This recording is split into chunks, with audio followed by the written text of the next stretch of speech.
ናታትና ቅርሳትና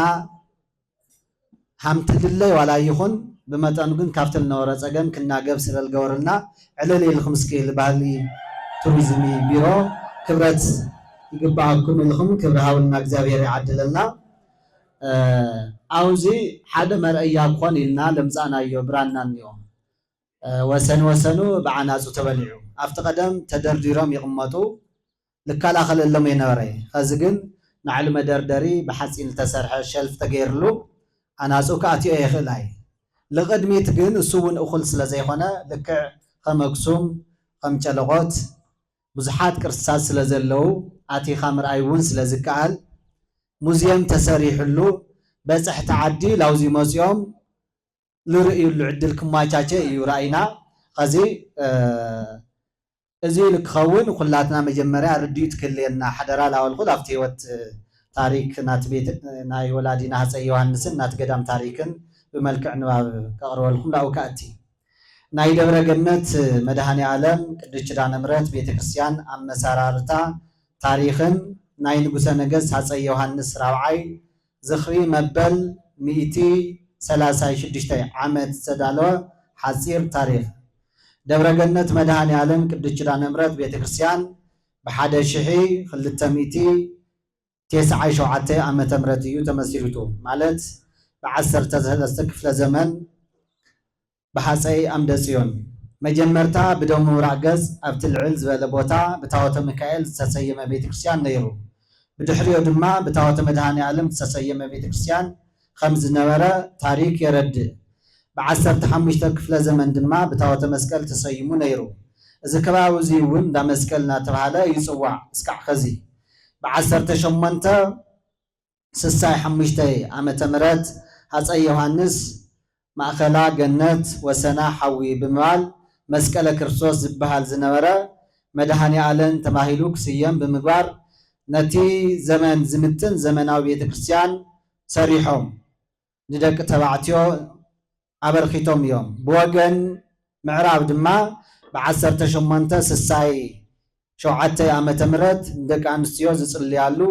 ስጉእ እንዶሙን ዝቅበላሉ ህፃናት ዝጥመቅሉ ናይ ቅድስት ኪዳነ ምሕረት ቤተክርስቲያን ብምስራሕ ታወት ካብ ኢየሩሳሌም ብምምፃእ ቅዳሴ ቤቱ ክኽበር ብምግባር ናይቲ ገዳም አመሓዳሪ መልአከ ገነት ዝብል ማዕርግ ክወሃብ ብምግባር ከተማ መቐለ ናይ ከተማ መቐለ መሬት በቲ ናይቲ ገዳም አመሓዳሪ ክመሓደር ወሲኖም እዮም ናይ በራሕለይ ጨው ሲሶ ነቲ ገዳምን ኣብ ትሕቲኡ ዝመሓደራ ኣብያተ ክርስቲያናትን ንክኸውን ክልተ ኢድ ድማ ንቤተ መንግስቲ ክርከብ ናይ ከተማ መቐለ ዕዳጋ ናይ ዕዳጋ ግብሪ ብኣግባቡ ተኸታቲሉ ከሳልጥን ስልጣን ተዋሂቦ ከም ዝነበረ ኣብዚ ገዳም ዘለው ናይ ታሪክ ሰነዳት የረዱ እዮም ናይቲ ገዳም አገልገልቲ ድማ ብሪም ክመሓደሩ ገይሮም እዮም ብሽዑ ግዜ 165 አገልገልቲ ቁፀሩ ገይሮም ነዚ ገዳም እዚ ማለት ታወተ መድኃኔ ዓለም ታወተ ሚካኤል ታወተ አማኑኤል ታወተ እግዚአብሔር አብ ታወተ ኪዳነ ምሕረት ታወተ ሚካኤል ብምምጻእ አኽቢሮሞ እዮም ዝግልገልሉ ንዋየ ቅዱሳት ድማ ከምዚ ስዕብ ይቐርብ ሓደ ወርቂ ከበሮ ክልተ ተራ ቁፅሪ ክልተ ኣርባዕተ ካብ ብሩር ዝተሰርሑ ኣክሊላት ሰለስተ ብሩር መስቀል ኣርባዕተ ነሃስ ጽዋዕ ሓደ ቃለ ኣዋዲ ነሃስ ሽዱሽተ ቃለ ኣዋዲ ደወል መረዋሕ ዓበይቲ ክልተ ስረ እግሩ ብብሩር ዝተሰርሐ ብየማን ገጽ ዘሎ ማለት እዩ ሓደ ቅባእ ወርቂ ናይ ኢድ መስቀል ክልተ ዕፀ መስቀል ሓደ ስእለ ሃዋርያት 11 እዮም ኣምፅኦም ነይሮም ሓደ ጉድኣት ስለ ዝበፅሖ እዩ ስእለ ሚካኤል ሓደ ስእለ ኢየሱስ ሓደ ስእለ ቅድስቲ ድንግል ማርያም ሓደ ወርቂ ጽዋዕ ክልተ ወርቂ ብራና ሓደ ወርቂ ወንጌል ርስተ መዝገብ እናተባሃለ ጽዋዕ ሓደ ኣርባዕቱ ወንጌላውያን ብራና ሓደ ዳዊት ብራና ክልተ ምዕራፍ ብራና ሓደ ፍትሐ ነገሥት ብራና ሓደ ተኣምረ ማርያም ሰለስተ ዓምዲ ዘለዎ ሓደ ቅባእ ወርቂ ወንጌል ማህተም ሓደ ኣትራኖስ ተዓጻፊ ሽዱሽተ መንበረ ታቦት ክልተ ዓብይ ምንጻፍ ሓደ ንእሽተይ ምንጻፍ ሓደ ዝተፈላለየ ሕብሪ ዘለዎም ኣልባሳት እቶም መለኮሳት ወለድና ለቢሶሞም ለለው ዝሓወሰ ማለት እዩ 10 መቐመጢ ሽምዓ 3 ለምዲ ወርቀ ዘቦ 14 ምስሊ ንግስቲ ቪክቶሪያ ሓደ መሶበ ወርቅ 3 ጽንሃ 3 እዚኦምን ብርክት ዝበሉ ንዋያተ ቅዱሳት ንዝ ቤተ ክርስቲያን እዚ ሃፀይ ዮሃንስ ኣበርኪቶምላ እዮም እዚ ብምምልኻት ኣደራጅዮሞ ዝሓለፉ ኣቦ ኣብዚ ገዳምና ዘሎ ህያው ምስክር ከም ዝኾነ ታሪክ የረድእ እዚ ገዳም እዚ ሕልፈተ ህይወቶም ካብ ዝተሰምዐሉ ግዜ ጀሚሩ በብዓመቱ ተዝካረ ንጉስ እናበለ ካብ ዓመት ስሞም ከይርሳዕ ውእለቶም ከይዝንጋዕ ንወለዶ ዓቕሙ ብዝፈቐዶ እናመሓላለፈ መጽ እዩ ኣቦና ሃፀይ ዮሃንስ ራብዓይ ዘኹርዕ ታሪክ ዘለዎም ገዳምና ንቅድሚት እውን እናዘከሮም ክነብር ዝኽእል ገዳም እዩ ኣቦና ሃፀይ ዮሃንስ ራብዓይ ሓምለ 5 ብ1829 ዓመተ ምህረት ኣብ ማይ ባሃ ተወሊዶም ወላዲኦም ሽም ተንብየን ምርጫ ይባሃሉ ወላዲቶም ድማ ወይዘሮ ስላስ ድምፁ ይባሃላ ብ1864 ዓመተ ምህረት ጥሪ 13 ዕለተ ሰንበት ኣብ ኣክሱም ጽዮን ንጉሰ ጽዮን ተባሂሎም ነጊሶም ኣቦና ሃፀይ ዮሃንስ ራብዓይ ዝኸበረን ታሪክ ዘይርስዖን ናይ ኣገልግሎት ዘመን ምስ ሕለፉ መጋቢት 2 ብ1881 ዓመተ ምህረት ኣብ መበል 52 ዓመቶም ዓሪፎም ገዳምና ገዳም ደብረገነት መቐለ ካብ ኣክሱም ቀፂሉ ዓመት ብዘይ ምቁራዝ ድጓ ዝበፅሐሉ ካብ ዓመት ድጓ ዝበፅሐሉ ቦታ ስለ ዝኾነ ክብሪ ገዳምና ብኣግባቡ ተገንዚብና ንቐጻሊ ብዝግባእ ክብሩ ብዝምጥንን ደረጃ ክንዕቆ ናኩላትና ሓደራ እዩ እዚ ኢለ ካብዚ ብምቕጻል ክብሪ ወላዲና መጋቤ ምስጢር ወልደ ያሬድ መብራህቱ በሃገረ ስብከቱ ብብፁዕ ወላዲና ሰናይ ፍቃድ ዕለቱ ዝምልከት ትምህርቲ ክውና እዮም ለወላዲና ተናጋሪ አንደበት ለአና ሰማዕ ዝነ ልቡና እግዚአብሔር ይዓድለና መድረኹ ለመጋቤ ምስጢር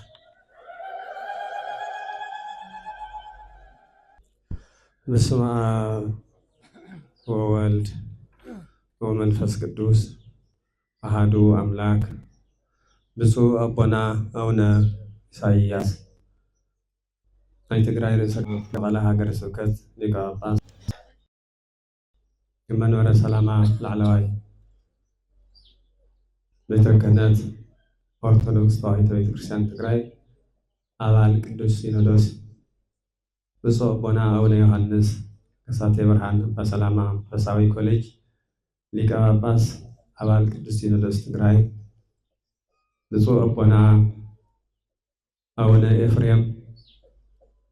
ናይ አውሮፓ አህጉረ ስብከት ሊቀ ጳጳስ አባል ቅዱስ ሲኖዶስ ትግራይ يتخبروا ملاك برهانات قبرة الله سيحشا بصوب بنا أولا ناتنايل كرتا ناي حمورا هاجر سوكت ليكا باس أمال قدوس سينودوس تግራይ خبروا ملاك برهانات قبرة الله سيحشا أما الله هاجر سوكت وانا سراح مكالي خبروا ليكا كتبوهان لا كتحرك ناي منفصاي كولجنا بركبن زن خبروا ناي زعبي دوري أما حداري ملاك جنات أبا هيري جورجيس هاي تدبري وانا صحافي ناي دورو ممهران نأمنت ممهران قساوست دياقونات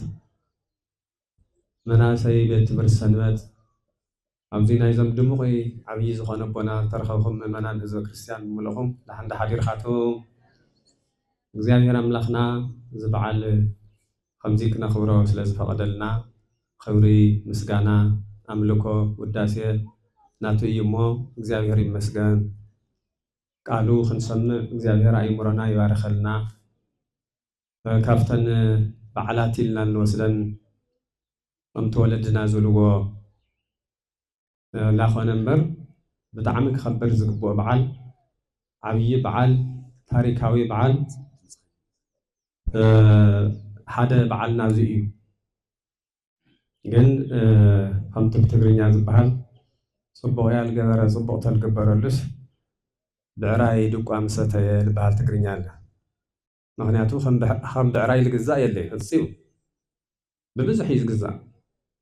ልክዘርእ ይሕረስ ልክዕፀድ እውን ዓውዲ ብዙሕ ድኻም ኣለዎ። ግን ትዝግብኦ ዘይረክብ ግዲ ኮይኑ ኣብቲ ዓውዲ እውን ኣፉ ለጉምካ እዩ ኣብቲ ካሊእ እውን ብዙሕ ድኻም እዩ ዘለዎ ጭቃ መከራ እዩ። በዚ ተረድኦ ወለድና ፅቡቕ እያ ዝገበረ ፅቡቕ ተዝግበረሉሲ ብዕራይ ድቋ ምሰተየ እዩ ተባሂሉ። ስለዚ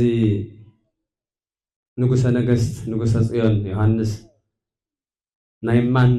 ትፅቡቕነቶም ኩሉ ተረዲኦ ተዝኾነ እቲ ዝግብኦም ብኩሉ ዓይነት እዚ ይኾነ እዩ ብሃይማኖት ሃዋርያ ተበልካዮም ዘይጋነኑ እዮም። ብመንግስትነቶም እውን ፍትሓዊ ዝኾኑ እቦ እዮም። እዚ እዮም ኣብ መዝሙር ዳዊት መዝሙር 98 ተሪእና እንታይ ይብል? ክቡር ንጉስ ፍትሓ ያፈቅር ይብል። ናይ ንጉስ ክቡርነቱ ፍትሓዊነቱ እዩ። ክቡር ንጉስ እንድሕር ኮይኑ ብእግዚአብሔር ዝኸበረ ንህዝቢ ዝወፀ ተኮይኑ ኢሉ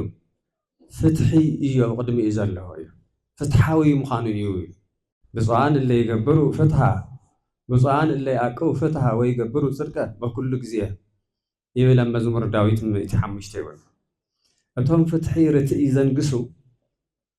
እቶም ብእግዚአብሔር ኣሚኖም ዝነብሩ እሞ ነቲ ዝመርሕዎ ህዝቢ ብትክክል ዝኸዱ እሳቶም ብፁዓን እዮም። ንምንታይ ሲ ፍትሒ ስለ ዘለዎ ካብቶም ብፁዓን ዘብል ሓደ ፍትሒ ርትኢ እዩ። ስለዚ ንጉሰ ነገስት ዮሃንስ ንጉሰ ጽዮን ተሓደ መግለፂኦም ትሑትን ምስ ህዝቢ ዝመኻኸሩ ዝሰርሕዎ ነገር ኩሉ ቅድሚ ምኽሪ ዘቐድሞ እቦ ነይሮም። ኣብ ከተማ እዚኣ ተቆርቅርዋ ዘለዎ ንመጀመርያ ግዜ ንጉስ እየ እሞ ሱቕ ኢለ ዝተኸልኽዋ እንታይ ኣለዎ ይበሉ። ኣቐዲሞም ምስ ዓበይቲ ዓዲ እዮም ዝተማኸሩ። ናይ ምኽሪ ለጋስነት ናይ ምኽሪ ፀጋ ነይርዎም። ተማኺርካ ናይ ምስራሕ ፀጋ ነይርዎም። ኣብቲ መጀመርያ ዝጠየቕዎ ተሳኻዒ ኣብቲ ዝተወለድሉ ተንብየን ማለት እዩ። ተኾነ ግን ኣብዚ ዓብዪ ዓዲ ክቡር ዓዲ እንደርታ ትመፁ ተለው እውን ከምዚ ተገበርኩ እንታይ ይመስለኩም ኢሎም ምኽሪ እዮም ዘቐደሙ። እዚ እዩ ቅዱስ መፅሓፍ ምክሪ ሰናይት ምኽሪ ልመን ጎዲኡ ይፈልጥ ምምኽኻር ልመን ጎዲኡ ይፈልጥ። ምስ ህዝቢ ይኹን ምስ ግለሰብ ይኹን ምስ ዝኾነ ስራሕ ተመኻኺርካ ልትሰርሖ ዕንቅፋት ኮይነ ይፈልጥ። ዕንቅፋት ዝኸውን ብዝኾነ ዘሊልካ ትኸድ ተለካ እዩ። ትዝግብኦ መንገዲ ተይኸድካ ትሰርሖ ስራሕ ግን ብዝኾነ ሓይሊ ይሃሉ ዝኾነ ሓይሊ እውን እንተሃለወ ልግዚኡ ይመስል እምበር ኣይሳኻዕ እዩ። ትክክለኛ መንገዲ እውን ኣይጓዓዝ እዩ። ሓንቲ መግለፂቶም ናይ ትዕብየቶም ታሪኮም ኣብ መቐለ ከተማ ትምስርቱ ከለው ተማኺሮም ምስ ዓበይቲ ዓዲ እዮም ከምዚ ሓሲቦም እሞ ከመይ ምስለካቶም ኢሎም እዮም ዘመኻሩ ሓርቶም ብዘመኑ ዝነበሩ ዓበይቲ ኣይ ሓሳብኩም ፅቡቅ እዩ ንጉስና ተኾነ ግን ዝጎደሉና ዓበይቲ ኣለዉ እሞ ምስኣቶም ንማኸር ግዜ ሃውና ኢሎዎም እሺ ተደወሉ እውን ኣይበሉ ነቶም ዝሓዝዎም ዝቐልጠፉ እውን ኣይበሉ ግዜ ምስ ሃቡ ግን እቶም ርሑቕ ዝነበሩ እውን ምስኣቶም ምስ ኣማኸርዎም ከምዚ ከምዚ ኢሉ መልእኽቲ ሓዲጎም ንጉስና ተባሃለ ወእሞ ንስኻትኩም ድሕር ተቐቢልኩምዎ ናትና ሓሳብ እዩ ኢሎምዎ ምስኣቶም እውን ብዙ ምክንያት እዚ እንደርታስ ኣብ በረኻ ዘለው ዓዲ ዘለው ሓደ ሓሳብ ሓደ ልቦም ተባሂሉ እዚ ነገር ተመስሪቱ ከምቲ ንሪኦ ዘለና ልዙ ከተማ ጥራሕ ዘይኮነ ስለ ዓዲ ክብሪ ዝኾን ቤተ መንግስት ክብሪ ዝኾን ከተማ ኮይኑ እዩ ንሪኦ ዘለና ማለት እዩ ሃፀይ ዮሃንስ ብመንግስትነቶም መራሒ እዮም ብእምነቶም እንደገና ከም ሓደ ምእመን ግብሪ ገቢሩ ዝነብር ትሑት ተኣዛዚ እዮም እዚኣ ኩሉ ሰብ ክሕዛዝ ዝግባእ መንግስትነት ሓደ ነገር እዩ ብእምነትካ ግን ተኣዛዚ ኢኻ እቲ ብዓዲ ዝመርሕ ንጉስ ኮይኑ ኣብ ሃይማኖት መፂኻ ግን ከም ሓደ ኣማኒ ኮይኑ ዝእዘዝ ካብቶም ዝኾኑ መንግስታት ሓደ ዮሃንስ እዩ ንጉሰ ነገስት ብገንዘቦም ብጉልበቶም ብጸሎቶም ኣብታ ቤተ ክርስቲያን እውን ዓብይ ቦታ ኣለዎም ነፂሎም ንጉስ ዝኾኑ ይኾኑ ንጉስ ዮሃንስ እቲ ብሃይማኖት ክስራሕ ዝግብኦ ቦትኡ ተይለቐቐይ እቲ ብመንግስትነት ክኸውን ዝግብኦ እውን ብስርዓቱ ዝመርሑ ኣቦ ነይሮም ስለዚ እዚኦም ክኽበሩ ዝግብኦም ጥራሕ ዘይኮነስ ካብ ክኽበር ብላዕሊ ክብሪ ዝግብኦም እዮም ማለት እዩ ተዓንተዎ መጀመርያ ዝገለፅኽዎ ኮይኑ እምበር እዚ እዩ እቲ መግለፂኦም ትሪኦም ተለና ማለት እዩ ኣብቱ ዓድና ከም ትፈልጥዎ ኩሉ ሻዕ መከራ እዩ ካብቲ ዘመን ዮሃንስ ዝነበረ እውን እንታይ ሕትኽትኽ ነይሩ እዚ ዓዲ ልክዕ ከምዚ ኸ ዘሎ ክዋን ዘሎ ዘይ ፈተናታት ነይሩ ነገር ግን ሃምሰም ዝግብኦም ክብሪ እኳ ተፀቢዮም ተነበሩ እቲ ዝደልይዎ ክብሪ ለትሕተ ነገር ነይሩ በቶም ሽዕ ዝነበሩ መሳፍንት ድሓር ለዓደይ ኢሎም በቲ ዘለዎም ስልቲ ጥበብ ኩሉ ገይሮም ያው ናብ መንግስትነት በፂሖም እዮም ዮሃንስ ንጉሰ ነገስት ብመጀመሪኡ እውን ናብ ቤተ ክህነት እውን ተምሃሩ እዮም ናብ ቤተ ክህነት ፊደል ቆፂሮም ልዕሊ ዝበሉ እዮም ስለዚ እቲ ዝገርም እቲ ዘለዎም ፈሪሃ እግዚኣብሔር እቲ ዘለዎም ንመንግስትነቶም ለሃገር ዘለዎም ፍቅሪ እዚ ክትልዎ ይትኽእሉ ናይ ብሓቂ እዩ ሰብ ንላዕሊ ክርኢ እንድሕር ዘይኽእል ኮይኑ ኣብ ታሕቲ ዘሎ ፍትሒ ክህብ ኢልካ ተስፋ ይትገብሮ ዮሃንስ ዓይኖም ንላዕሊ እዩ ንክርስቶስ ፍሉይ ፍቅሪ ነይርዎም እግዚኣብሔር ዝፈትዉ ንጉስ እዮም ሸዋሙ እዩ ዘይፈልጥ ሰብ ሽሞቱ ትክክለኛ ክኾነ ይኽእል ኣብዚ ምድሪ እዚ ኣብዚ ዓለም እዚ ሸዋሚ ተሰያሚ ወሃቢ ተቐባሊ እዩ እኒአ እምበር ባዕልካ ልትገብሮ ነገር ባዕልካ ልትቐበልካዮ ነገር የለ ነዲ የለ ስለዚ ውሃብኦም እግዚኣብሔር ምዃኑ ፈልጡ ድሓር ከዓ እግዚኣብሔር እንድሕር ሸይሙካ ንእግዚኣብሔር ንህዝቢ ንሃይማኖትካ ከመይ ትኾን ምዃኑ ከዓ ዝፈልጡ እዚ ተረዲኦም ተገንዚቦም ዝኸዱ እዮም ካብቶም ብፅቡቕ ዝተሳኽዐሎም ዮሃንስ ኣብ ዘመኖም ኣብ ዓዶም ቤተ መንግስቲ ዝመስረቱ እዮም ንፅግዕተኝነት እውን ምንም ዓይነት ቦታ ዘይህቡ ሰብ እዮም ቅድሚኦም እቶም ቅዱሳን ዝነበሩ ነገስታት ኣብርሃ ኣፅብሃ ዝበሃሉ ናይዚ ዓዲ በኹሪ ናይ ስልጣነ ብጣዕሚ ፍቕሪ ዓዲ ፍቕሪ ህዝቢ ከምቲ ዝበልኽዎ እውን እቲ መግለፂኣቶም ዝገርም እዩ ከመይ ገይሩ እግዚኣብሔር ትህበካ ተሎ ትፀጋስ ብቲ ድኻም ብስጋ ተረእኻዮ እውን ልሳኻዕ ዘይመስል ትልፅለ ናይ ፀሎት ቦታ ብለይቲ ብቐትሪ ፍትሒ ልህቡ ዝነበሩ እሳቶም እሶም እውን ብዓቕሞም ልኡ መሲሎም ዝተኩ እዮም እሳቶም ልዚ ዓዲ እዚኣ ዝጠቕላላ እታ ንፈልጣ ዓዲ ኩሉ ነገር ስልጣነ ዝሃቡ እዮም ሂወቶም እውን ኣይገደቡ ኢላ ኩሉ ሰባት ዘስፋሕፍሑ እዮም ንግስተ ሳባ እውን ከምኡ ብሽዑ ዝነበረ ዘመን እንታይ ሞ ክነግረኩም ካብቲ ስሩ እንድሕር ኣምፂናዮ ሰፊሕ እዩ ተዓዲ ተቆራሪሳ ከምዚ ኸ ዝኒኣቶ ይኹንቲ ቀደም ካልእ እዩ ነይሩ ስለዚ ዮሃንስ ኣብ ዓዶም ቤተ መንግስቶም ርሑቕ ኣይሰደዱ ቤተ መንግስቶም ኣብዚ እዩ ስርሖም ኩሉ እውን ንዓዶም ቅድሚያ ዝሃቡ እዮም ግን ንኩሉ ሰብ ግን ፍቅሪ ነይርዎ ብዓዲ ትመፅእ ተሎ ግን ኣብዚ እዩ ይበሃል ዛዕለ እዚኣ ነስታውሳ ዘለና ዮሃንስ ንጉሰ ነገስት ንጉሰ ጽዮን ክሳዶም ንሰይፊ ልሃውላ እያ ናኸውላ ዘለና ናቐልዲ ይኹንቲ ዓባይ መዓልቲ እያ ሰማዕቲ እዮም ክፅሕፉ ከለዉ እቶም ሰብ ታሪክ ብሰፊሕ ልዙ ታሪክ እዚ ትርኩ ሰብ ሞያ ኣለዉ ግን መዝሙር ዳዊት መዝሙር 77 ለሎ ፅሒፎምሎም እዩ ዝበሃል እዞም ቅዱስ እዮም እዞም ቅዱስ ንጉስ እዞም ጎንደራውያን ፅሕፍ ተለዉ ዓድኻ ትወረረላ ዮሃንስ እግዚኦ ቦ ኣሕዛብ ውስተ ርስትከ ወአርኮስ ወፅርሐ መቅደስከ ዮሃንስ ዓድኻ እቲ ንስኻ ትነብረሉ ዓዲ ኣሕዛብ ኣትዮም የርክስዎ ኣለዉ ልብል ትንቢት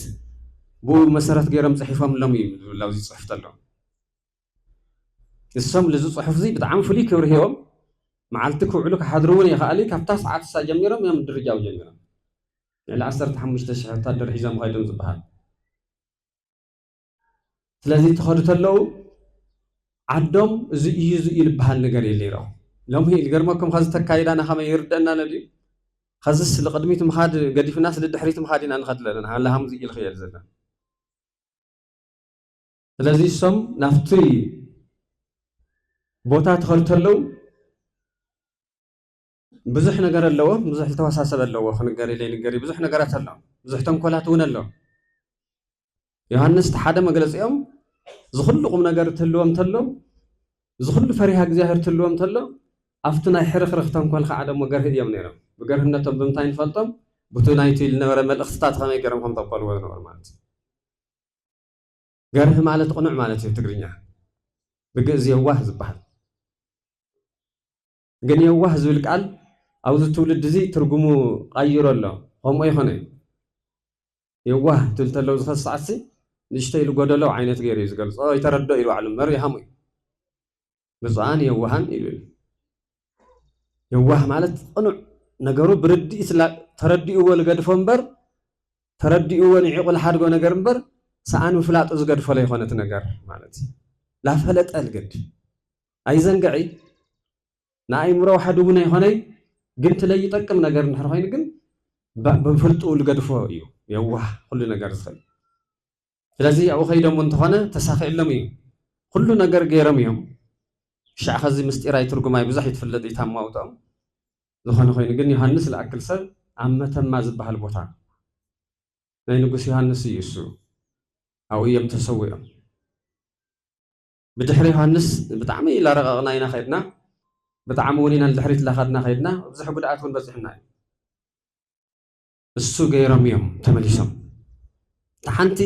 ኣብ ትማሊ ይኹን ነብሎም መዓንቲ ለላ ፀገም ዮሃንስ ዝኩሉ ነገር ምስ ተሰኻኽዐ እትና ቅድሚኡ ነበረ ጦርነቱ ሓደ ዓይነት ይኹነ ተደጋጋሚ ነበረ ይገርመኩም ታና መንግስትነቶም ዘመን 17 ዓመት እያ 17 ዓመት እያ ኣብ 17 ዓመት ተሰሪሑ እኒኦ ስራሕ ግን እንግል ብጣዕሚ ዝገርመክ ብጣዕሚ ዝገርም ብዙሕ ስራሕ እዮም ሰሪሖም ብዙሕ ቁም ነገር እዩ ዘለዎ ብፍላይ ምስ ገዳማቲ ምስ ጥንታውያን ኣብያተ ክርስቲያን እዩ ዘለዎም ፍቅሪ ደሞ ዘይልኩም ትገልፅዎ ይትኽእሉ ብቱ ዘመን እሱ ብናይ ንጉሰ ነገስት ንጉሰ ጽዮን ዮሃንስ ዘመን ከም ሓደ ከምዚ ኸዚ ዩኒቨርሲቲ ኢልና ምስ ወፃኢ ዘራኽብ ናይ ዩኒቨርሲቲ ተቋማት ዝበሃል ሽዑ ብቲ ሰዓት እሱ ዓብዪ ስልጣነ ኢልካ ዝውሰድ ገዳማት እዩ ተኣድባራት እዩ እቲ ናይታ ቤተ ክርስቲያን ዘሎ ፀጋ ገዳማት እዩ ከዚ ካብቲ ዘለዎም ልዑል ፍቅሪ ኣብቲ ዝተወለድሉ ቦታ ይኹን ኣብቲ ካልእ ትሪእዎ ዘለኹም ገዳማት ዝበዝሖ እዩ ዝገዳማቲ ለኣድባራቲ ዝህብዎ ክብሪ እዚ ክትብሎ ይትኽእል እዩ ሽዑ ዝተመስረታ ሽዑ ብፅቡቕ ዝነበራ ገዳማት ትል ድሕሪትና ንኸድለና ዝብለ ዘለኹ ኣብዚ ኸዚ ሰዓት ሽዑ ድሙቓት ዝነበራ ከዚ መብዛሕተን ተዓፀዋ እየን ዝዓጥነን ንስኣና እየን እሱ እዩ ትል ድሕሪት ለብለን ኣሎ ከዚ ቦታ ላፈለሰ ላብ ሓደ ቦታ ላተኣከበ እቲ ቀደመ ስፊሖም ዝሓዝዎ ወለዲ ካብ ስሩሕ ሒዞም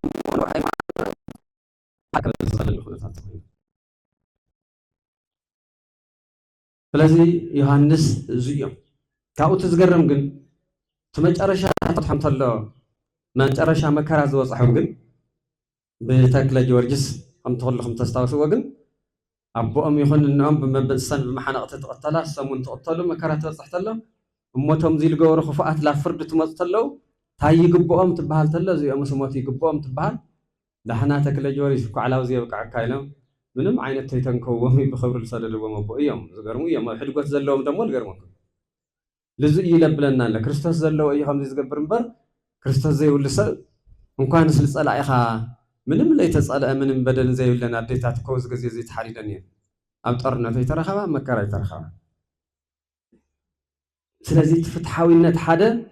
تبدل حد قوت زبها الخزي كهذا إيه لما تصزي كافتنوس وهايمانو تيزركا كافتنوس وهايمانو تيزركا زي خاينو زخاز حاونا مقابي مستير حاونا تنو مسيال نقر والنورول أونا يوهنس زمانو مثلا نقصا نقست يوهنس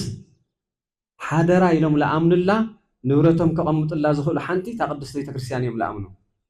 زخل زودي زخل خبري الرأنا يا خزي لقل لسا في يوم وتلخونس هامقيم خانا دايلهم استحسوا من أنا قل لسا سلسة عنو دي لو وهاب سلسة دي دام خالي غير خاخك وهاب ليك قال دي خينو قل لها ولا يدبر يخانا يفلته ولا نشتيق انطمانته قل خاز تاريخ خينو ينصنحي بيت كريستيان قل السعي حادر التصنع لهم لألها وخياب بسماي بمدر وحاسيال تخوني لهم تانا اللواز بحالا زودومي كورمي ونتابي تكسياني اليوم خمي يزول نقص اليوم زي مخبر يقبومي يقبومي قلك الشيء أخذ بسبب أي تقبومي تايم خانيت حق مزرعو مالك بسبب أي تقبيني يوم السيغاني تناتم قوري ويا بجزاهر الخبر بسبب يورقي مالتي يبا التطريقة لنا قل بتعمي عين خازي يملئنا قريمات نقطها لي ولد دوم مكرا زوج حس لا فرد مسلس يا أخلك كايبك كايلم منم تيتنكو يسدي دمو ناي تجارب بوتارنا خندي لا أكل أتزلوهم دي لا أكل سو كنت أشنيف وتتوقع ما من برك أي خاني أشنيف خا كل مسجور خاص نسأل أي خاص والخا بسلام خدمة على خميس جرم نجري خميس جرم نجري سلازي دك زم ساعات يومنا نحنا تعيو البحال بتقرينا ودرنا صحام خشتدي هم البحال تنقرني وده حمغش ترمز دي ود رمز حمغشتي هو رمز بطعمي قربت هي الخايه زقاصل حيل للوي قلبت للوي الخا خرتم يلبلك حمزي يلبلك حمغشتني يولي ميت بدحري للناس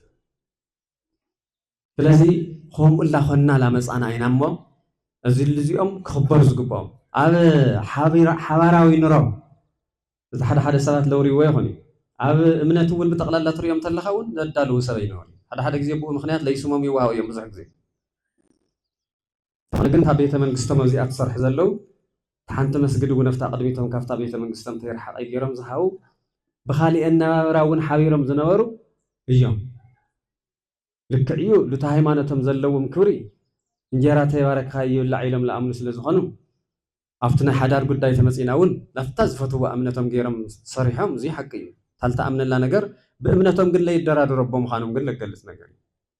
ሃመይ ኸማ ትኾን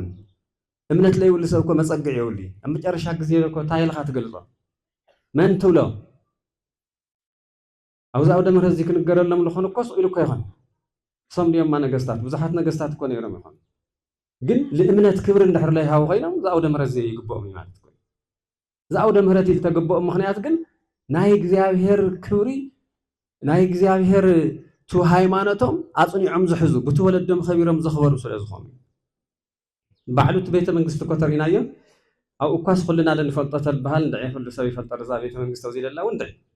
እሱ ባዕሉስ ቆርፆ ትሪኦ ተለኻስ ለለዎ ክብሪ ኣብኡ ተይቃረየ ታወተ ገብርኤል ዝነበሮ ኣብቲ ቤተ መንግስቶም እውን እግዚኣብሔር ክመርሐኒ ኢሎም ዝኣምኑ እምበር እቲ ቤተ መንግስቲ እውን ትገዛ ይኾን ኢሉ ኣምኑ ንጉሰ ነገስት ንጉሰ ጽዮን ዮሃንስ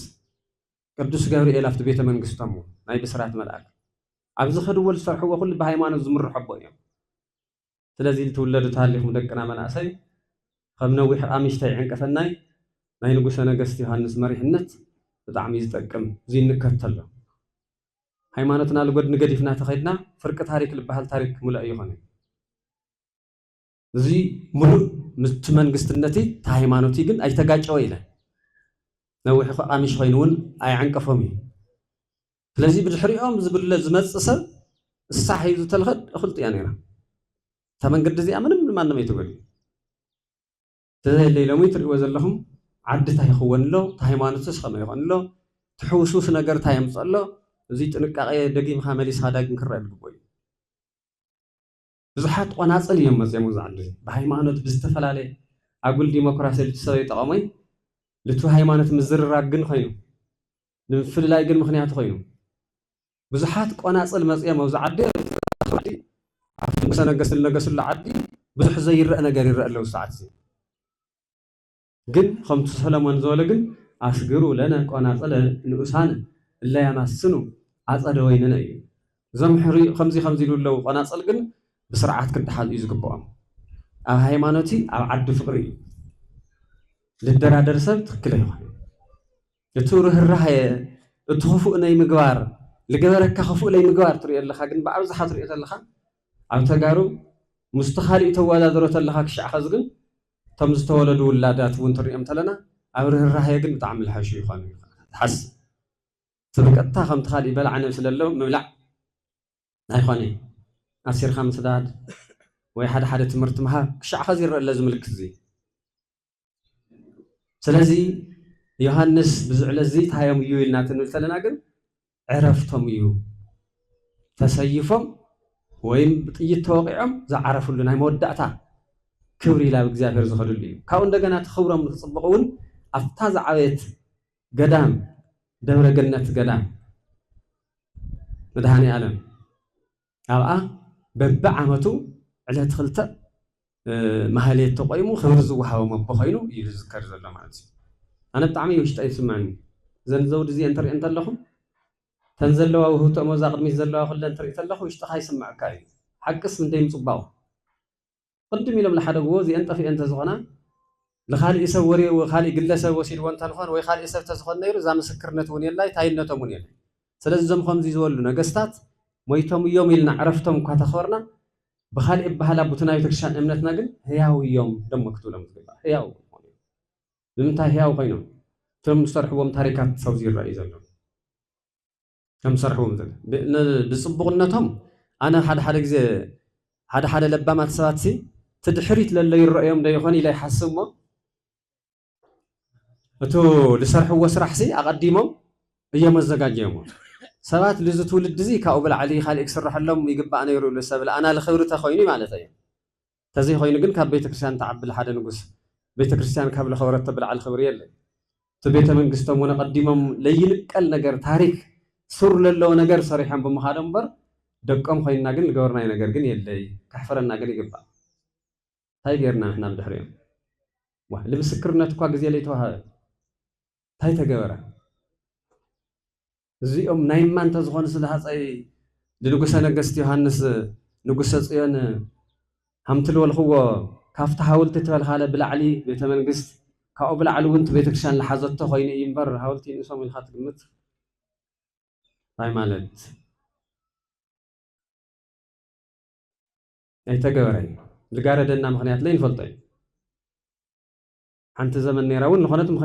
مخنيات تبيلا خمدي أطويل التحالفات وني فلت فازي أبوتاتو زي خبر سل دحريك خبرية يلوكات حسب أي خوني أي صحاي أكبر أباك تلتلس أويل دي مصحف تصحيح مزيد أبوها أخبر النخ أخبر تبهل تلس أويل تصحف يا خوني بتلا خبر خاي لك بدحر هذا اللي خبرك كمان ليزر أخاي شل لي عصر جن أبوتات خان دحر زي خبر خاين خاكم في الصبل بهالكبري أي ترخي تلزي يوحنس سممون طعمي فليو تجبارمون فليو لذا عد زي أون لذا كتما زي أون تغلى ون نتعدنا بخبر الهاو بخبر الحالفو اليوم بفلا يجن عديها خمسة خينات بحال تلاقن ناقاي لهم البحال يلي تتاركهم بدك الخام خالي بك على الخام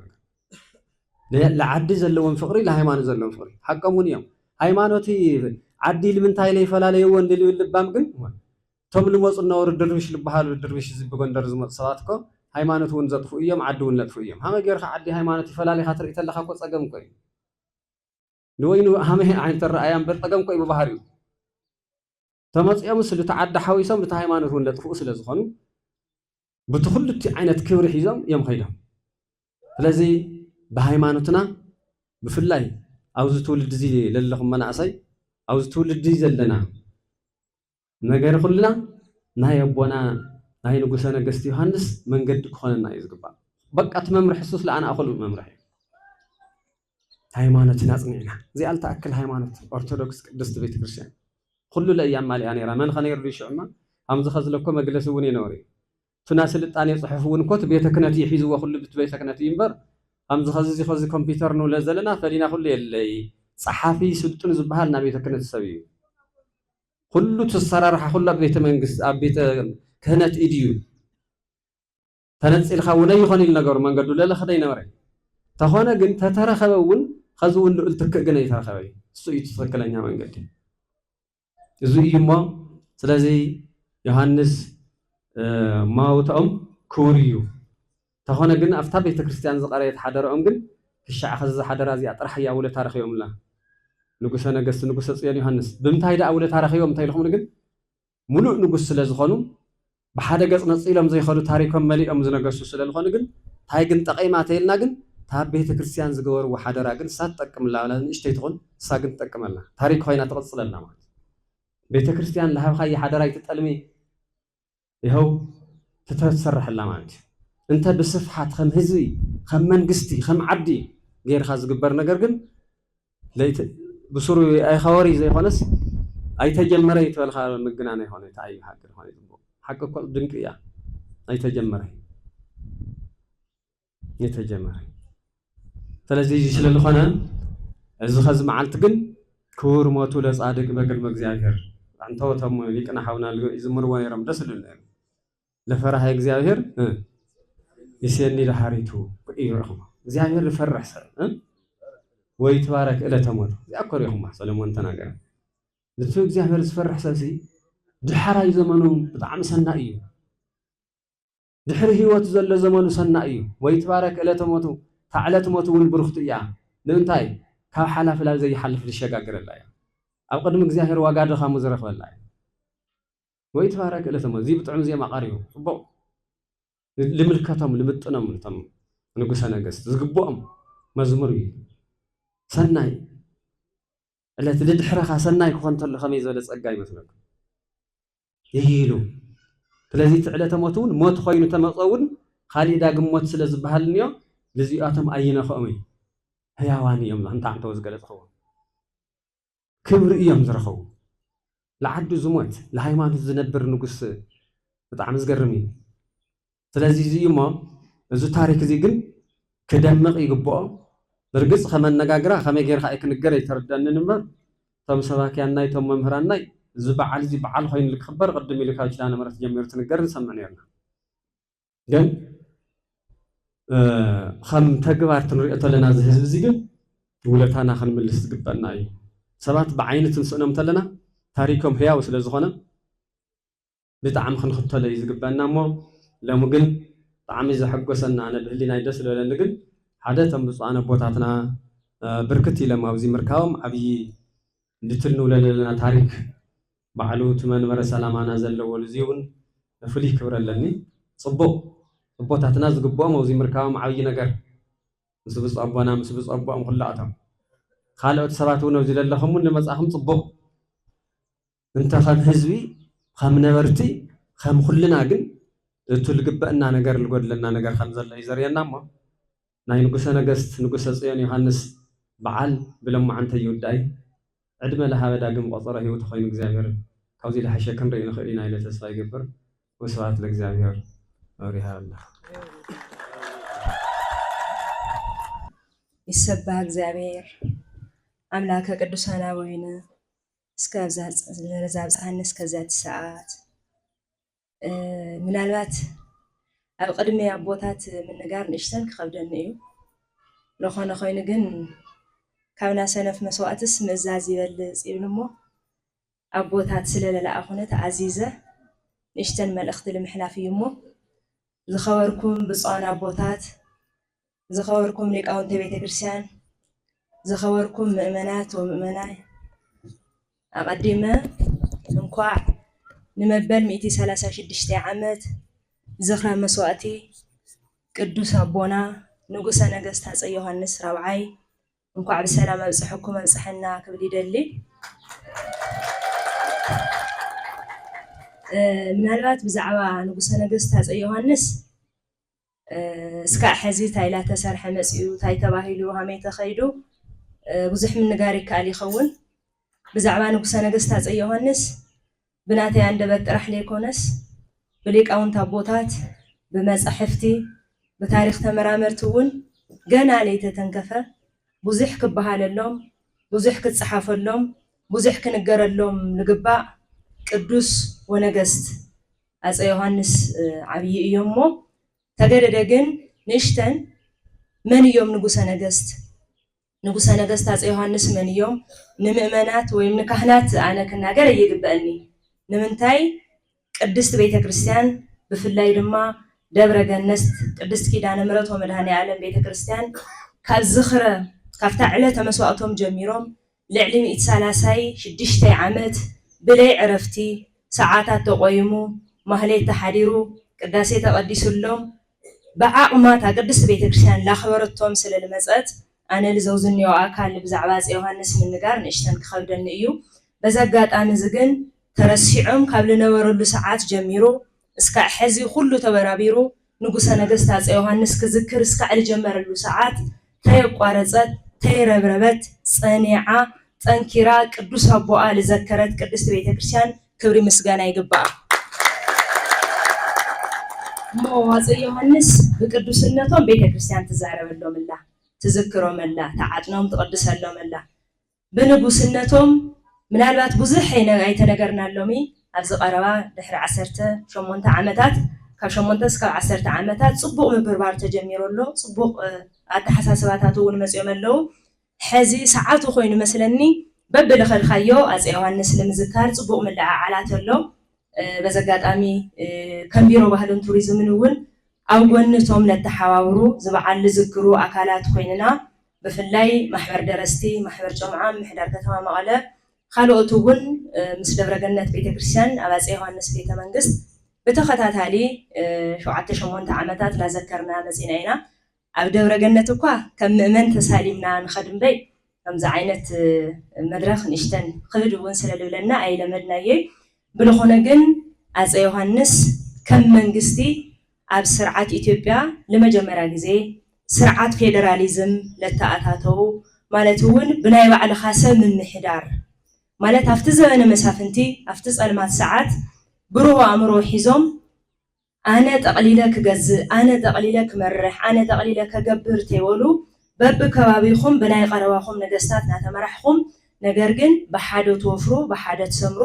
ናብ ዋና መንግስቲ ከዓ ትግብሩ ኢሎም እሶም ንጉሰ ነገስት ኮይኖም በብከባቢኡ ግን ንጉሳት ክህልው ዝፈቐዱ በዚ ሕዚ ዘመናዊ ስርዓት ንብሎ ናብ ፌደራሊዝም ስርዓት ለተኣታተው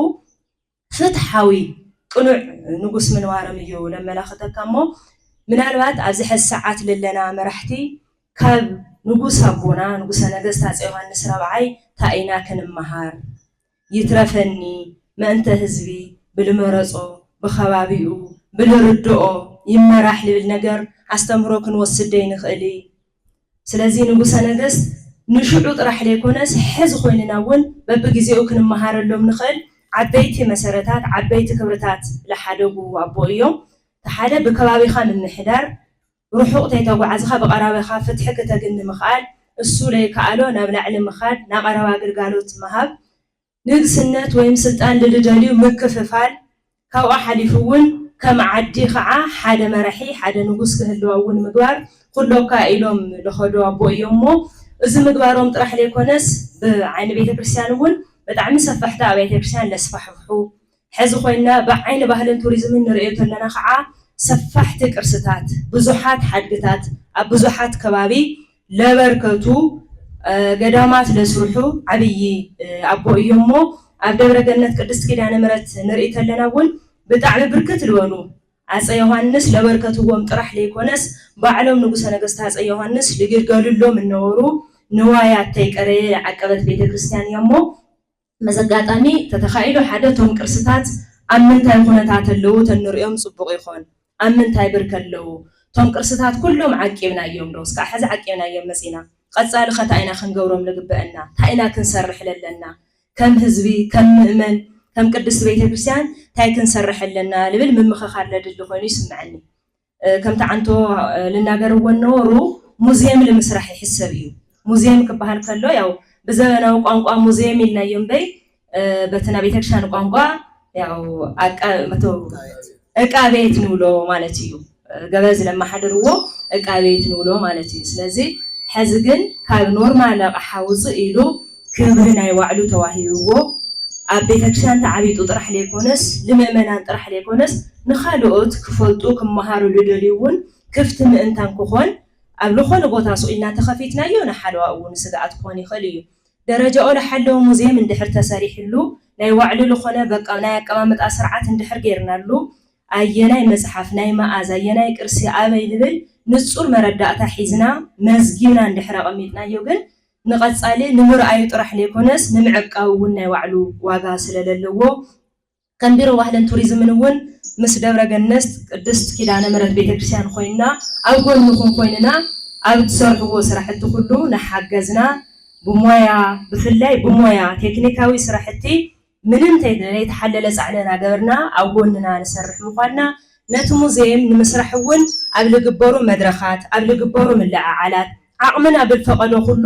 እንኽእሎ ንምስራሕ ኣብ ጎንኩም ምኳንና በዚ ኣጋጣሚ ክሕብር ይፈቱ ምናልባት ካብ ዝብላዕለ ተተናጊረ ንእሽተይ ከየበላሺ ተበላሸ እውን ብኣፈ ሊቃውንት ይኣርመለይ ይቅርታ ሕዝላዊ ቅድመ ቦታት ብድፍረት ምንጋር ስለዝኸብደኒ እዩ ስለዚ ከም ቢሮ ኩሉ ግዜ ቅድስት ኪዳነ ምሕረት ቤተክርስቲያን ኣይንፍለይ ግን ከም ምእመን ኮይንና እውን ክንግልገል ስለንደሊ ኩሉ ስለዝምልከተና እዩ እሞ ልማዓንቲ ግን ብጣዕሚ ደስ ይብልና ማለት ኣብ ጎንኩም ምምፃእና ጥራሕ ለይኮነስ ንእሽተይ ትኹን ዋላ መልእኽቲ ክነሕልፈለና ልብል ምርድዳእ እውን ስለዝገበርና ኣጋጣሚ ኣብ ብርክት ዝበለ ቦታ እዩ ናይ ኣፄ ዮሃንስ በዓል ዝኽበርሎ ልማዓንቲ ኣብ ማርያም መልፋ ኣብ ደጉዓ ተንቤን ዕለት 30 እውን ኣብ ማይ ባሓ ሕዚ እውን ኣብ ደጉዓ ተንቤን ተኸቢሩ ነይሩ ኣብ ካልኦት ከባቢታት እውን ስለለሎ ኢና ተኸፋፊልና እሞ ኣነ ኣጋጣሚ ያው ደብረ ገነት ቅድስት ኪዳነ ምሕረት በፂሕኒ እየ መፅእ እሞ በዚ ኣጋጣሚ በረከቱ ስለለግንኹ መልእኽተይ ስለለሕለፍኩ ዓብይ ታሕጓስ እዩ ተሰሚዕኒ ክብረት ይሃበለይ ብሩኽ መዓልቲ ብፁዕ ኣቦና ኣቡነ ኢሳያስ ናይ ትግራይ ርእሰ ከተማ መቐለ ሃገረ ስብከት ሊቀ ጳጳስ ናይ ቅዱስ ሲኖዶስ ትግራይ ኣባል ብፁዕ ኣቦና ኣቡነ ዮሃንስ ናይ ቅዱስ ፍሬምናጦስ ኣባ ሰላማ ከሳቴ ብርሃን መንፈሳዊ ኮሌጅ ሊቀ ጳጳስ ናይ ቅዱስ ሲኖዶስ ትግራይ ኣባል ብፁዕ ኣቦና ኣቡነ ናትናኤል ናይ ምዕራብ ትግራይ ሑመራ ሃገረ ስብከት ሊቀ ጳጳስ ናይ ቅዱስ ሲኖዶስ ትግራይ ኣባል ብፁዕ ኣቦና ኣቡነ ኤፍሬም ናይ ሙሉእ ኣውሮፓ ሃገረ ስብከት ሊቀ ጳጳስ ናይ ቅዱስ ሲኖዶስ ትግራይ ኣባል خبر مقايم مسير والياريد مبرهتو ناي هاجر سكتنا سكت وانجيل في الحلافي تخبروا ليك بهان لايك تارك حونا نايك قدس فريمناطوس ركب هزبي التخبرا ويزر زنو ياو جاي بهلن ترزمن مكتل حلافي تخبروا ملائكة جنة أباي جورجيس نازعوي قدام زي حلافي محادري خبركم ሊቃውንተ ቤተ ክርስቲያን አይንተ እግዚአብሔር ካህናት ላይካነ ምስጢር ዲያቆናት ከምውን ካብ ናይ ቦና በረከት ንምክፋል ዝመጻኻቱም ህዝበ ክርስቲያን ደህና ሓዲራትኩም ልዑል እግዚአብሔር አምላክ ክብር ምስጋና ይብጽሕዮ ሙዓሚ ከም ዘህዚ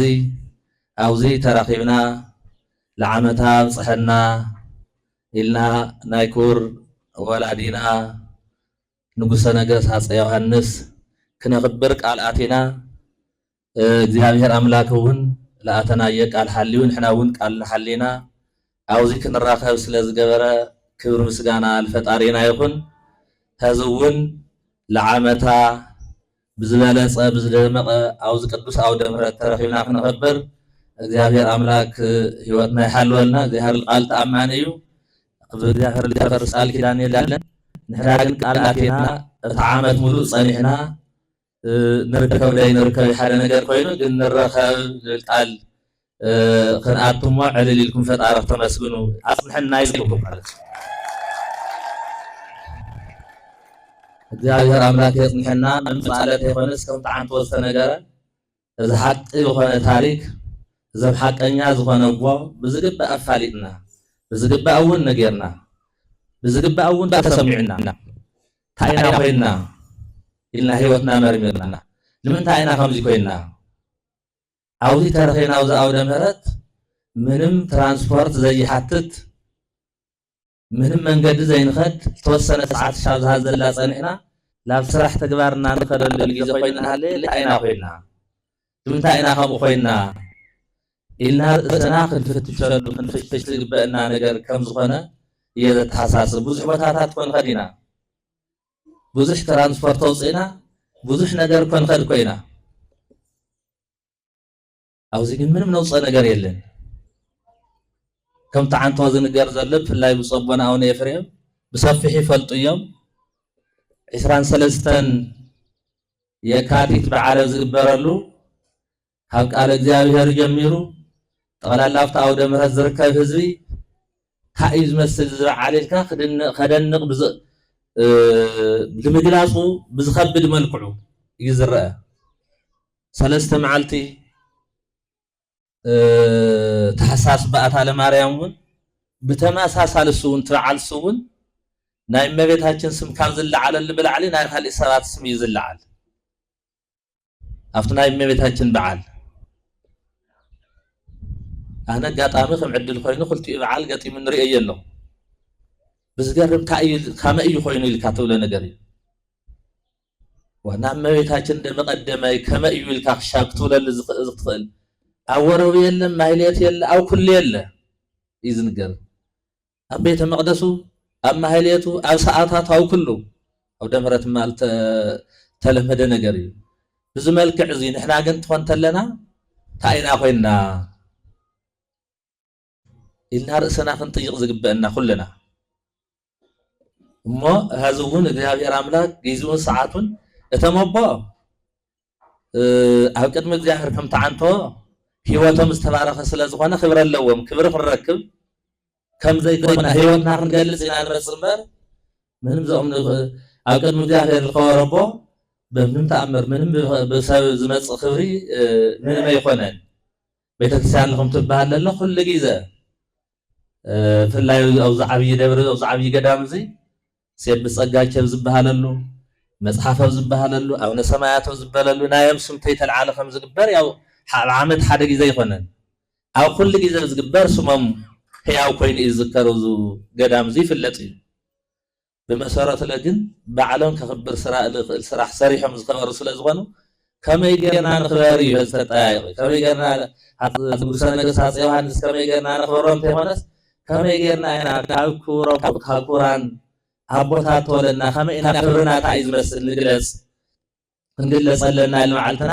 ህይወትና ክንገልፅ እምበር እሶም ኣብ ቅድሚ እግዚአብሔር ከቢሮም ብሰብ ዝመፅእ ነገር ምንም ኣይኮነን እሞ ብጣዕሚ ክሕሰበሉ ዝግባእ ነገር እዩ ካልእ እኳ ይትረፍ ዋላ ዝሰበካ እዚ ሰበካ በዓል ዞዝኒ ዝኸባቢ እዚ ታዲ በዓል ዋና እንትለይ ወለስ እታ ቤተክርስትያን ከም ምኽባራ ሓደ ነገር እዩ ኣብዚ ዘሎ ዝገዳም ዘለኸ ኣብዚ ገዳም ዘሎ ካህንከ ኣብዚ ገዳም ዘሎ ሰንበት ትምህርቲ ቤትከ ኣብዚ ገዳም ዘሎ ምእመንከ ቀዲምና ንሕና ትብል ተለና እዩ ቤተክርስትያን ግድ ሒዛ ምዝካር ዓብዪ ነገር እዩ እና ሰፊሕ ምንግጋርን ምርድዳእን ዘድልዮ ምዃኑ ግን ያው ዝብል ዝግባእ ነገር እዩ ቤተክርስትያንና እዚ ምኽባራ ግን ብጣዕሚ ዓብዪ ነገር እዩ እሞ እግዚአብሔር ኣምላክ ናይ ኣቦና በረከት ይሕደረና እንዲያር ብፁዓን ኣቦታትና እናሃለዉ ማህሌት ይቕወም ኣለዉ እዩ ደሞ ነብሰ ንጉሰ ነገስት ዮሃንስ ይምሓር ደሞ ንብል ክልቲኡ ትሪኦ ተለኻ ሓደ ነገር ኢና ኣቦታትና ክብሪ ተዋሂብዎ ትኽብረት ተዋሂብዎ እዚ ጉዳይ እዚ መልክዕ ሒዙ ሰማኢት እዮም ፃድቅ እዮም ንቤተክርስትያኖም ለዓዶም እዮም ኢና ትብል ተለና ከምቶም ቅዱሳን ደረጃን ክብሪ ሒዞም ከምቲ ማህሌት ዝኽበረሎም ብቱ ብመንበረ ሰለማን ኣቢሉ ተወሲንሎም ክብሮም ክግለፀሎም ዘለዎ ብማህሌት ክንዝክሮም ብሰማኢትነት ክንዝክሮም ብክልተ ነገር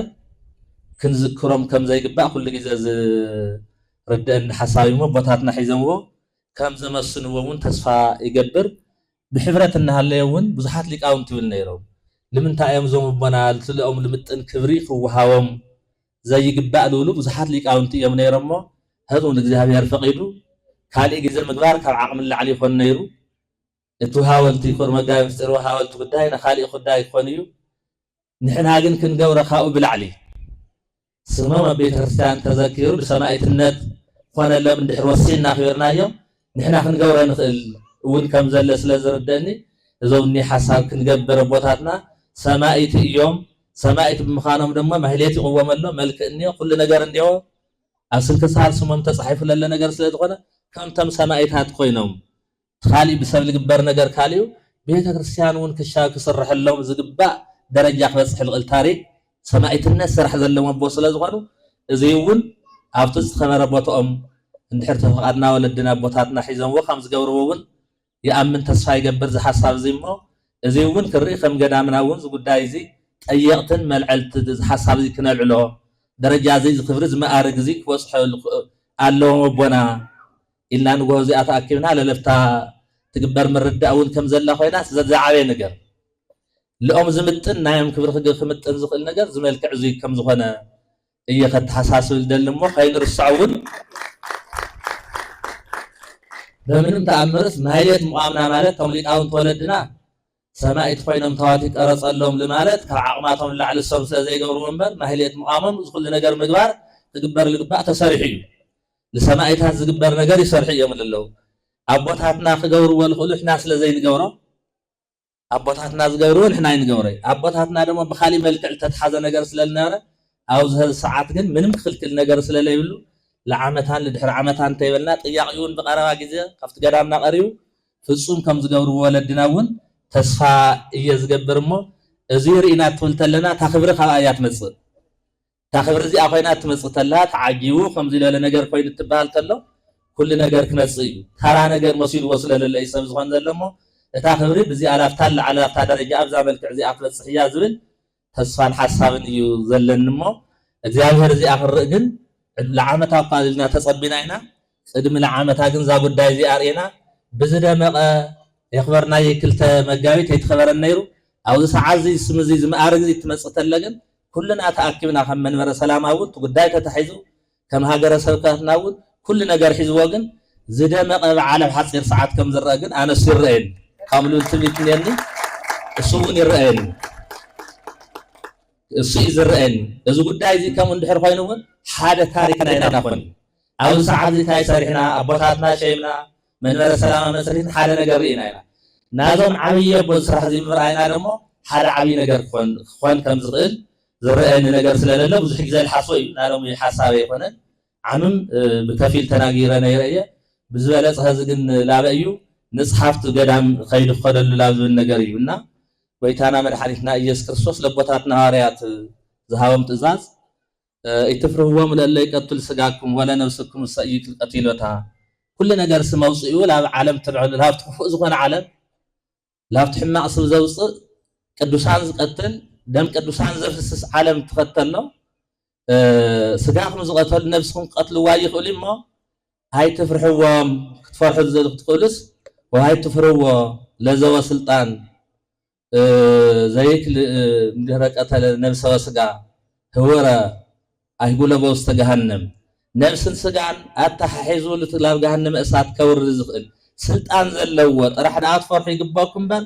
سجاهم زي قتل كتفرح يقباكم ويلي يسوع كريستوس الذي هو نبتنا ولا تتغيروا بسماعتنا تبينهم أبونا نقصنا قصاص يوحنا سور سرح زي فصيمه بيكوي خطو ولا طرنت لا صلا الى الا على كميد يزغبر نريو ابيت منغست خاخين كاخيديل كان يزز كميد يزغبر زلنا كايدكم بوزي خيد بوزي خيدو بوزي يفرو الكان مጨረሻ مخان يغبر انديو طرنت بوزح ملك عل علي لسامين اقلاخيد لدول اقلاخيد كم يوصاف يبالي ግን ስጋኹም ስጋን ቀጥል ሰዓት ክትፈርሑ ይብልኹም ክትፈርሑ ልግባኩም ነፍስን ስጋን ሕቢሩ جهنم أسات كور لزق اللي أطفرح يجباكم لل مسارته حذا حزام كي يقدم كل خينهم كيدم زلهم بر دحيرة من أيام جرى شاخون نيريو دفع مصاف أفتل اللو يخون نيرو خطاي تقون تلو جن حق أني حلاوي بيزا راجعون بيزا هزون كرمي يخون لول نجار كين كرمي أفتنا مجر أفتنا ما مجر مريا تطيع يقرر مجامس الول وتخكلي جن كوا بوتانا تدفع مصيص أمن ولا من قسم تهونس أفتو أرن أبجح بوتهم بيهم غير مكم كحلو حالهم صنع سلازخنا أفتنا نامجمريا طرنا تجمر القياس يوحنس بوتاتات ناخدو خافتين هادم وخافتين أوصو ويبيت من قسم خينم تهونس أفتنا مجمريا بوتا أدم كل خينم حقا يحلاو دمو قد ما واقع يخد قد ما واقع يكون بيزاتنا واقع دمو هيوت يحل استهال حقا يحلاو سلازخنو اتموتهم بعلي ردنا يتايكم المسلم امبيرو زي خوينم طبعا تولت تقص اصرم قال سواتهم توسخينا معتل علينا الصم دحريت كون يخل نيرم يعني قد قدميت يم حليفهم ان حقا يحلاو سلازخنو منهر يسرحهم بيزا هزوم بيزا عدم بإد علاويان زحلفوا أبو سلازخون خمتهم كلهم سمائتات بزي أمن سوات دماتهم زفسسة خم زخون أبو سلازخونو حصام بتاع بزيون ممهري يزهزهم للوم بتاون برقص هاوز هزل ترتلنا كل ما توصينا إيابل هاكموت هي مالتي جناتهم جن قد ما كل نجار ترتلا أنا تعميدا كني برقم ما قال خوين تلخون ويوغاز ما أخلو زوزن يخوين تلخون لك حدا ملك يفتنا مجرش حبوت على الله تايا هيوتهم حليفهم زلموا بتاع عبي يبا أو عبي يوحنس بيت كريستيان كم تصحح له في السلام جزء يفلت نيرة حدا بناوزي حدا مننا له أو يصرح نيرة عبي صراح تصرح له تاريخ زرجر اللي نجريمه بتعمتهم أبونا بزملك عنا تاريخهم لعيدون لا يصدق خدقن بزملك عزي كم زخدية خد حساس بالدلي ولدنا بصان لك أنا باباسات بزمع عنتي ترخيهم من رأيه منهم كان عنا واحد يهالو أبوتاتنا وساعات ترخيهم خارج تبعال ملكعو تريو نارهم الحب على قصر الليل كل ذي أزاي ترخان خمس حفر يزحفر لملكتنا 4 بصان أوليك أنا باسات زي كوينس تأيي خوين أريه الحلف لسلال خانس كل للب رحاق أمز غربا أبدا برجنة ترخيمنا بركة زي مكفالنا أبوتاتنا لك أنا باسات تركولو تأيي خوين يخلق طيق يواتدن يا ملقتي من يخلقنا لو زبط هذه كلمة من يخلقنا إلنا نحسب كنستاوس إن تحساسوكم لتابع عن توزولكم معلتكن إجابة الساتير قدمزو عامت مالتي قدمز عامت زي تياقي هذا جميرو تطيقو بصوبنا كما جرسكتنا ون كقدام تلعيلو تياقي قريو كتحزو لقبا درجة أفترك وكهينا تزلو بصان ولد ناس لكو زملك عز درجة زي حيزو هبا ألهم ساقن ያው ድብለ ለቀብና ጸበና ማይደር ቦታ ጸውዩና ንውለል መልክዕ ከም ንኾን የተስፋ ዝገብርሞ እግዚአብሔር ምስክላትና ይኹን ብጣዕሚ ዝገዳምና ብጣዕሚ ብዝምልከት ብኩሉ ዘለ ነገር ክነኽብሮ ክንዕቅቦ ብዙሕ ልምዓት ክንሰርሐሉ ዝግባእ ገዳም እዩ ከምቲ ዓንቶ ብዙሓት ተዓጽየኒ የግድብ ዛ ከተማ ስለ ዝኾነ ናዋደቀና ተልዓለም ዘለ እዩ ብቱ ዝግባእ ነገር ግን ደብረገነት لكل أن بزلوا دقا عمد كامل تزرق حلو لنبر عبي قدام سلازخنا بلمعاتهم بعبياتهم بكل نجار بسلامهم قدمي أخوين خرق القدام سلازخنا لاوز درجازي لاوز معارك زي ممصاقن ناي كلنا حلافنت ناي كلنا قديه قد أخواني زلو كله كحس تأيتو بوتازي كم تعيهم وزلو زي الأكل قرص زلو زي الأكل وقع زلو زي الأكل مآرك زلو كما أي خل اللول والنجار قد حد نحسب حد نحاسبنا لافتات قباء بكل مرأة يقينو تايل دبر جنة كم قال هذا جرسكتكم قصر هذا يتم جزية الصحف دبر جنة مدهاني علم حق وصل زخنا بكل ما الكل قد ميخدمات النجار سلازيله هذا قصر تايل الصحف دبر جنة يمه بعية بسلام بلمعاتهم بكل لا درجات خمس نايقول لنا عارف همزة اللي إن تحساسوكم تمالي سرحنا سواء صرح هو اللي قبأ أنتنيلنا لنا نحن خن صرح اللي قبأ نعلم النجار هذي سواء تمدقل اللي خالي خوينا أنا خاتم كا تأنا خن صرح اللي قبأنا نحن نحن صرحنا كعبي نجار لو تدم مصاين خليل النجار جن كلنا رأسنا طيقن كنحسبن إن تحساسوكم مصابنا تمرتن براجن كل اللي بتحت الناجي كبرها اللي بسم الله وولد ومنفس قدوس أحد أملاك آمين تخبركم صان أبو لكان واباسات لكاونت بيت كريستيان مؤمنات ካብ ርሑቕ ካብ ቀረባ መጻኹም ከመይላትኩም ሓዲርኩም ከመይልኩም ቀኒኹም እግዚአብሔር አምላኽና ፈቂድልና ኣብዚ ታሪካዊ ቦታ ናይ ኣቦና ንጉሰ ነገሥት ሃፀይ ዮሃንስ ዓመታዊ በዓል ንምዝካር ኣብዚ ዝፈቀደልና እግዚአብሔር ስለ ዝፈቀደልና ተመስገነ ይሁን። እቲ ትምህርቲ ያው ተምሂቡና እዩ በእውነቱ ቃለ ሕይወት የስምዐና መጋቤ ምስጢር ደንብ ገይሮም እዮም አስተምሂሮምና ቃለ ሕይወት የስምዐና ካብኡ ቀፂሉ እውን መልአከ ብርሃናት።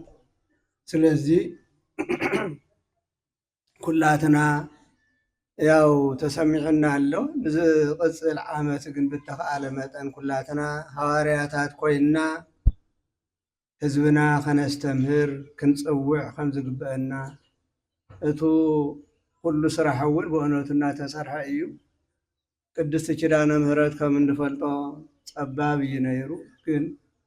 ክርስቲያን እግዚአብሔር ዕድመን ጤናን ይሃብኩም ዝሰፊሕ ቤተ ክርስቲያን ተሰሪሑ ያው እግዚአብሔር እናመስገና ኢና ዘለና ኩላትና። ስለዚህ ሒዙ እውን ናይቶም ኣቦና ጻድቅ ሰማዕት ንጉሰ ነገሥት ሃፀይ ዮሃንስ ብዝበልፅ ኩሉ ተሰሚዕዎ ህዝበ ክርስቲያን። ስለዚህ ብዝበልፅ ናብ ዝፀበቐ ክስራሕ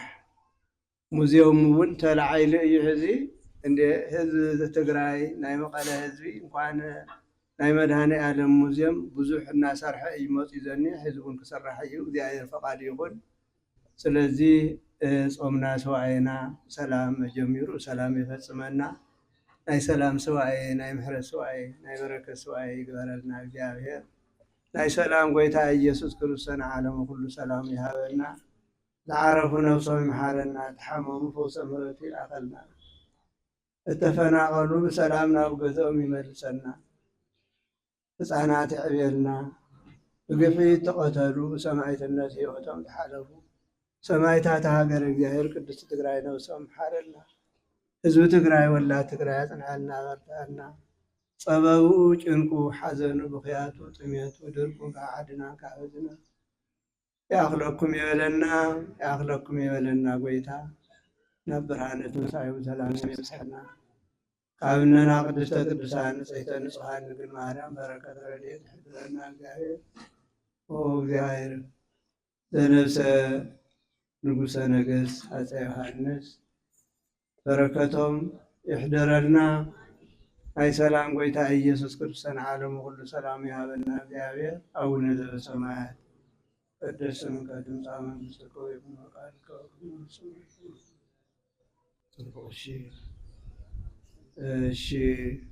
በሉ እንግዲህ ናታ ምህልላ። ስለዚህ ችግሩ ጭንቁ ከምቲ ትፈልጥዎ ህዝቢ ትግራይ ኣብ ሽግር ኣብ ጭንቀት ኣብ ፀበባ ኣብ ሓዘን ኣብ ብኽያት እዩ ዘኒኦ ንሪኦ ኣለና ኩሉ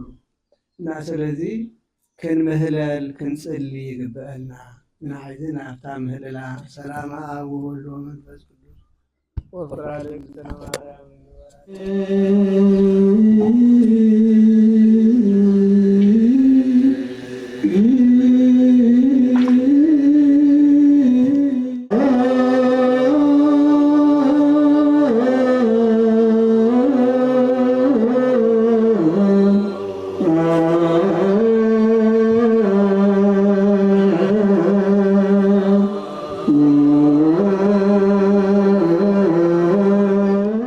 ጸበቡ ጭንቁ ሓዘኑ ብኽያቱ ድርቁ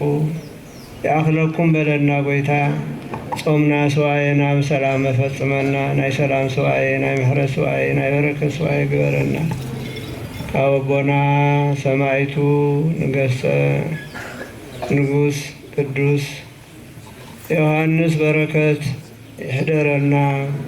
ናይ ሰላም ጎይታ ኢየሱስ ክርስቶስ ዓለሙ ኩሉ ሰላም ይሃበና እግዚአብሔር። አቡነ ዘበሰማያት